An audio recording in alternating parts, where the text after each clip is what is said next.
বিপাকে পড়েছেন এলাকার কয়েক হাজার কৃষক। বরিশাল প্রতিনিধি আজাদ আলাউদ্দিনের রিপোর্ট, ছবি তুলেছেন জসিম উদ্দিন। ধান, নদী, খাল, এই তিনে বরিশাল। একসময় বরিশাল নগরীর ভেতর দিয়ে বয়ে যেত অন্তত 20টি খাল। এখন যে 4-5টি খাল টিকে আছে তার মধ্যে রায়ের খাল অন্যতম। এটিরও অস্তিত্ব হুমকির মুখে।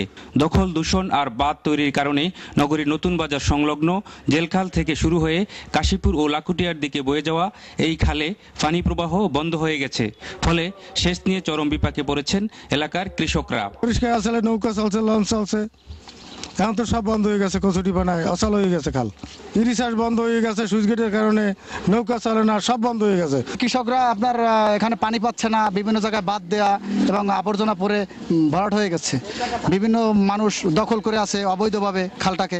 রায়ের খালে পানি প্রবাহ স্বাভাবিক করে কৃষকের ইরিশেষ কার্যক্রম স্বাভাবিক করার দাবিতে আন্দোলন করছে বেসরকারি উন্নয়ন সংস্থা প্রান্তজন ট্রাস্ট।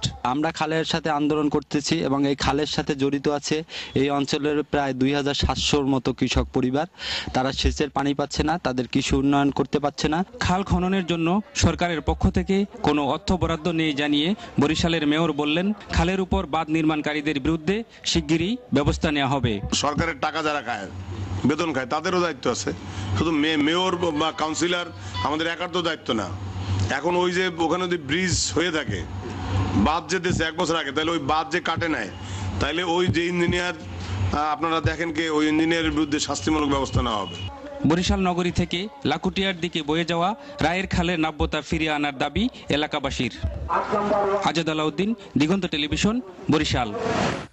পুনর্বাসন সহ সরকারি সহযোগিতা না পাওয়ায় কষ্ট